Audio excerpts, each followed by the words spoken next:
பாப்போம் பாப்போம். கோயில் கல்யாணத்தை யாரும் திறந்தாங்கடே. வா வா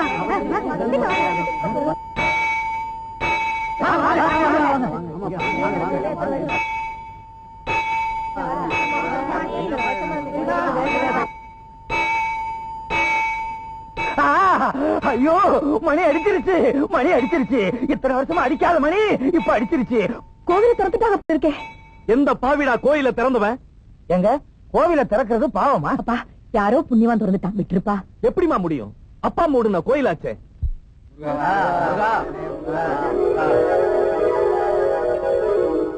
ஏன் நின்றீங்க? வாங்க உள்ள. வேண்டாம்ப்பா, கோயில திறங்கன்னு கேட்டதுக்காகவே 2 பேரும் சவுக்கால் அடிச்சு கொண்டுட்டாரு ராஜலிங்கம். அந்த சவுக்கடிக்கு பதிலடி கொடுக்கத்தான் நான் வந்திருக்கேன். வாங்க. வேண்டாப்பா, நாங்க தாழ்ந்த ஜாதி, பாத்துல நினைவு கும்பிட்டுக்கிறோம். இந்த ஊருக்குன்னு தனி சட்டம் இருக்கு. அதெல்லாம் அந்த காலம். யாருக்கும் பயப்படாம வாங்க.